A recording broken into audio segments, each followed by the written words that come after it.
সবাই আপনারা দেখছেন যে জিকা দিয়ে রেসিপি বানাই, কিন্তু আমি আজকে রেসিপিটা বানাবো জিকার বাকলাটা দিয়ে। তো এখন নমস্কার বন্ধুরা, আবার আজকে তোমাদের সম্মুখে চলে আসলাম একটা রেসিপি নিয়ে।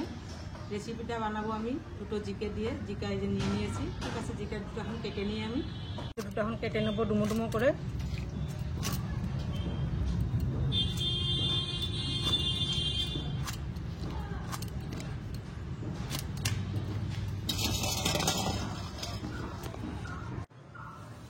আমি এখন জিকের বাকলাগুলি ছুলে নেব।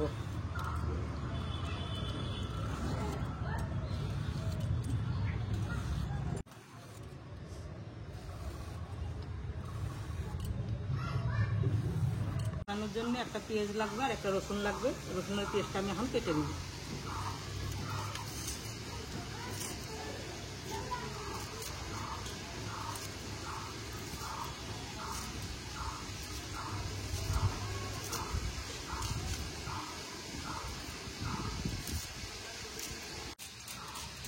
খুব মিহি করে পেঁয়াজটা কেটে নেব।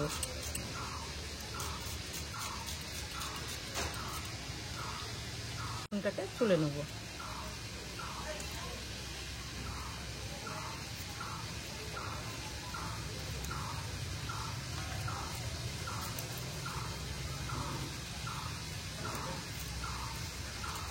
আর একটু অল্প করে তেল দিয়ে দেবো। সবাই আপনারা দেখছেন যে জিকা দিয়ে রেসিপি বানাই, কিন্তু আমি আজকে রেসিপিটা বানাবো জিকার বাকলাটা দিয়ে। তো এখন বাকলাটা আমি আগে ভেজে নেব।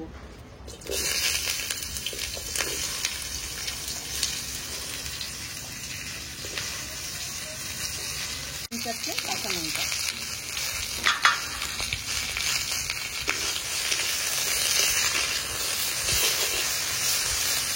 দিয়ে দেবো।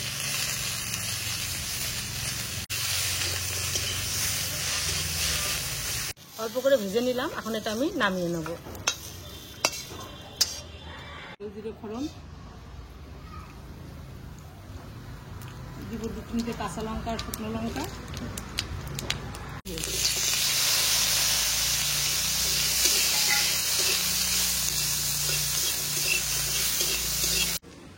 ভেজে রাখা বাকলাগুলি এখন আমি বেটে নেব।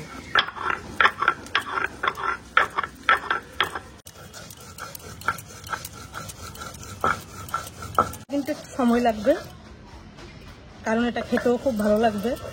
তো আপনারা যদি পাটায় বাটতে অসুবিধা মনে করেন তো মিক্সার গ্রাইন্ডারে মেরে নিতে পারেন। ভেজে রাখা রসুন পেঁয়াজটা বেটে নেব।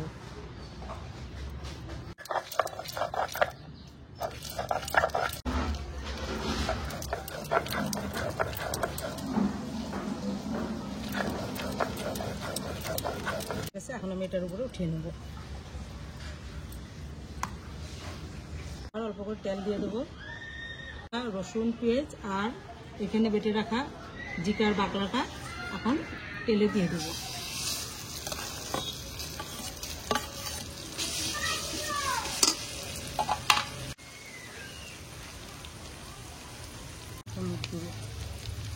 মিক্স করে ভাজতে হবে। এই বাটাটা বানিয়ে দেখবেন আপনারা, নিমিষে এক থাল ভাত খেয়ে ফেলতে পারবেন। মাছ মাংস আর কিছু লাগবে না। হয়ে গেছে আমার জিকার বাকলি দিয়ে চাটনি। তো বন্ধুরা, আপনারা ঘরে একদিন ট্রাই করে দেখবেন আর কমেন্ট করে জানাবেন যেটা খেয়ে কেমন লাগে।